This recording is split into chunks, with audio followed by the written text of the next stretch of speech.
This is SCL0320. Justin 030. We are back for another season review, guys. So, like we normally do for these Netflix shows, like we did for Daredevil, Jessica Jones, Luke Cage, we're gonna do the same thing for Iron Fist. It is out, and it's about. We've had a lot of bad press about it, a lot of critical issues that they said they had about it. So I was wanting to see for myself. So the first two we're gonna talk about: Snow Gives Way. That's the first episode, and the second one is Shadowhawk Takes Flight. This show is very interesting. It's very different from Jessica Jones and Daredevil and Luke Cage in that, you know, you got this guy that's a fish out of water kind of situation. He's supposed to be kind of like privileged and rich and stuff like that, but he's just all about nature. He's all about being outside. He doesn't want to wear shoes, and he's got this very interesting, unique talent for martial arts. And it's just so much mystery behind it. The first episode for me was very slow. It was really like a slow burn. I was really kind of tired and sleepy. But I think that they did a good job laying a platform for who his character really is. Because one of the things I didn't even talk to Joe about is that this show seems more along the lines of like somebody dealing with trauma. Like it's obvious that Danny's got some trauma that he's still trying to work through, even though all the training that he's had for these 15 plus years, there's all these different moments where you see these like sliding moments of him flashing back. And I think trauma is the theme for this one. What did you think about the first episode, Joe? I thought it was really good. You know, I like how they introduced his character. Just because, like, he's such a peculiar person. He was like walking around New York City with no shoes. You're like a normal homeless person. Yeah, and I mean, he's just like so kind-hearted to everybody. He tried to be, you know, and he's so calm. Like that's one thing I noticed of him. He's such a calm person. Yeah. But not only that, but you get to see him in action a little bit. You get a taste of like what he can actually do. Yeah. In the first episode, because like one part he has to like jump this fence. And it's like not like a link fence. It's like one of those kind of it's like a fence that has like each row is like a pillar or like a metal spike. Yeah. And he jumps on top of this fence to vault.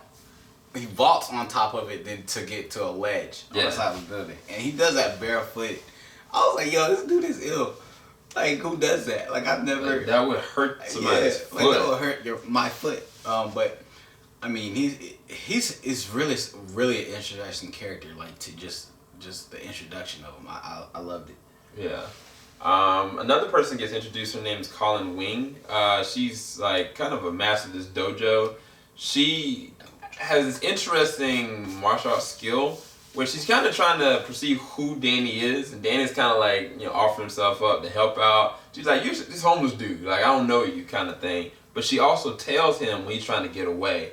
The other part of this show is a family drama situation, like a power struggle. You got like two family members, well not family members, but two friends that now are taking over his company, and Joy and Ward. Joy and Ward, supposedly their father died and left them the company, and even then Danny still had 51% share, but he's gonna be dead. Him coming back puts everything they worked for in jeopardy, and so they're trying to perceive what's going on. More so Joy. Ward is just threatened by him, and Ward as a character, like, I don't like him. I mean, personally, I think he's just a straight up jerk. The first episode, I couldn't stand either one of them. I tolerated them a lot more the second episode, but the first episode I was just like, yo, man, I'm just tired of these two. Like, real talk. First episode, I'd probably give it like an 8 out of 10. I actually thought it was really decent introduction. What do you get the first episode? I think the first episode, I'll probably give it a 9. I mean, like, to be honest, like, I think it's a really good introduction.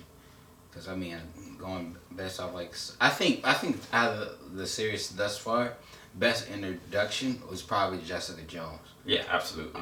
She's probably number 1. I place this at maybe, I don't know. I don't know. What would you place it to? I mean, I'd put Jessica Jones, Daredevil, and then this one. Now, Daredevil to me, the introduction wasn't that great. Because I remember Daredevil starting off really slow. But the hype for the villain in Daredevil was like, yo, who's this villain? Yeah. You know what I mean? I don't know. But anyway, so the second episode is Shadowheart Takes Flight. So if you haven't seen the first episode, you're going to get spoiled. So just stay with us here. Alright? We're going to talk spoilers now. So the end of the first episode, they freaking... Joy tricked Danny. She poisoned him. Or she knocked him out. She gave him some bad tea. His tail was locked up in a mental institution. And this whole entire episode really was kind of like... I said to Joe, like, this reminded me of Raiden in that Mortal Kombat joint when Raiden was sitting there, like, telling them, like, I'm the god of thunder. And they doing all these medical procedures to him. And then finally they gave him, like, a lobotomy and then electrical shock therapy. And then he came out of it. Like, this one, it's just like they're keeping him heavily sedated at all times. It's like there's a lot of moments where me as a viewer, I'm intrigued because I'm like, did he dream this up? You know, I know the character Iron Fist, but I know that they can also spin off on something else, you know? It's like, there's certain parts in my head, it's like, yeah, this man is traumatized. Like, I think there's one moment the doctor was kind of like, you know, I believe you are Danny, XYZ, but, like, what you're talking about doesn't make sense. This is just you trying to cope from trauma. And it's obvious, definitely, that Danny's dealing with a lot of trauma, but it's like they're being induced by people that he loves. Like, he doesn't have anybody else. And so he tried to get the aid of Colin, and trying to get her to trust him. She wouldn't trust him at first. But Ward had to keep on pressing it and went to her dojo and kind of threatened her.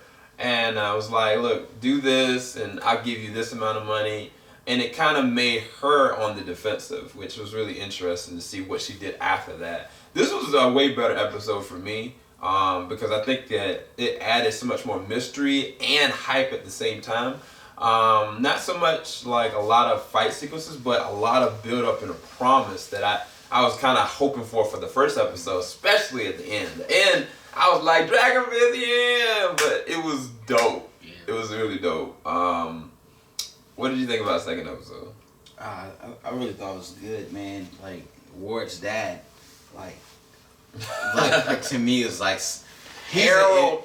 He's an interesting character too because, like, I kind of figured like he had some knowledge of like the hand, like the organization, because as soon as he got back from actually like talking to Iron Fist, like he was like, he told his secretary, he's like, research Iron Fist. He didn't say anything about the hand. Like, I was like, oh, so you must be already familiar with that. Exactly. You know, he had that message on his window. Oh, that was a nice touch. It was. That was a really nice touch. I'm like, oh, this is so good. Yeah. I want to know where this is going. Yeah, because at first, well, I mean, even the sequence with him and Danny in the same room, that sequence, like, he acted that very well. Yeah, he did. And I was just like, this dude is straight up evil. I can tell. Yeah. But at the same time, he realizes he needs Danny.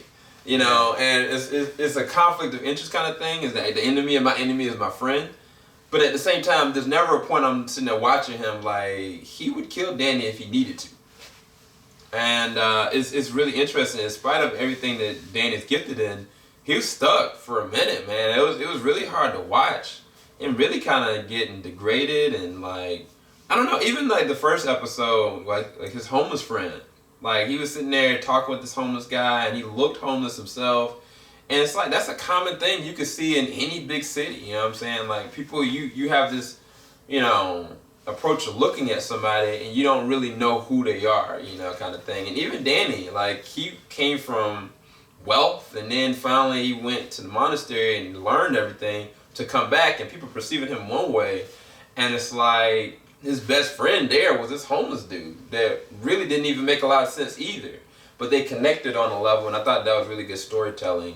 And the same thing kind of happened with this one with the doctor. The doctor, he had every reason not to believe Danny, but there were certain things that he's kind of like, all right, I get this. So I think this is a really good story-driven thing. I give this episode 9.5 out of 10. I actually really enjoyed the second episode. I was going to say a 9, but I just, that finished punch, you know what I'm saying? Like, I give it a 9.5. We give this second episode. I give it an 8. 8 out of 10? 8 out of 10, yeah. So you like the first episode more than the second episode? What I give the first episode? I gave that an 8. 9. No, I didn't. Yeah, you I did. changed it. I give that an 8. I give that an 8. I'm gonna give both of them a solid 8. 8 out of 10. Yeah. Okay. Reason why? Because this is not. This is I'm putting them on a higher standard, just because of like the Marvel. So you think it's gonna get better? I hope it does. I hope it does. Okay. So what we've seen and what we've been given from Daredevil, Jessica Jones, Luke Cage, like this is on a higher. I'm grading this more harshly. Yeah. But I am thoroughly enjoying it thus far. Yeah, and that's the thing. Like, I went into this very apprehensive and with low expectations because all the critics were saying that it's some garbage. Like, I think on Rotten Tomatoes, it's at like a 12% rating right now. And just looking at the first 2 episodes, like, they reviewed it off of 7 episodes, not even the full 13 or 14 or whatever it is. So, I don't know, but it's weird that kind of the critics kind of like swayed a lot of people to not want to watch it. But I'm actually really enjoying it, surprisingly. So I went in with low expectations. So I'm going to keep my standards a little middle ground. But we'll see what happens, you guys. Hopefully y'all enjoyed our review. Keep it locked. JBS, we ain't going to stop. Peace out.